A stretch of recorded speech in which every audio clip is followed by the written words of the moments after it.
আমরা সকলেই জানি ভিটামিন সি একটি অত্যন্ত পাওয়ারফুল অ্যান্টিঅক্সিডেন্ট যা আমাদের রোগ প্রতিরোধ ক্ষমতায় অত্যন্ত গুরুত্বপূর্ণ ভূমিকা পালন করে।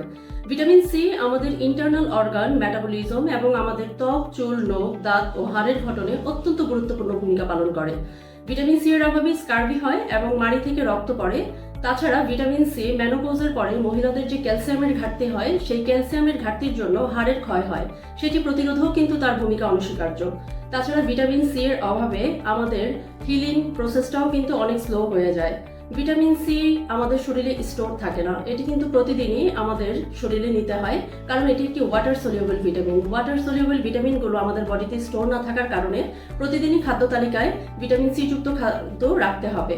আমাদের চারপাশে যে সবুজ শাকসবজি, তাছাড়া লেবু, আমলকি, পেয়ারা, মালটা, কমলা, এগুলো কিন্তু ভিটামিন সি এর একটি রিচ সোর্স। প্রতিদিন একজন পূর্ণবয়স্ক পুরুষের ক্ষেত্রে 90 মিলিগ্রাম, একজন পূর্ণবয়স্ক মহিলার ক্ষেত্রে 75 থেকে 80 মিলিগ্রাম ভিটামিন সি আমাদের জন্য জরুরি।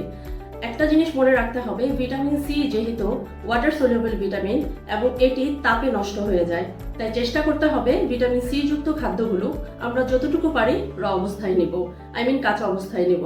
ধন্যবাদ।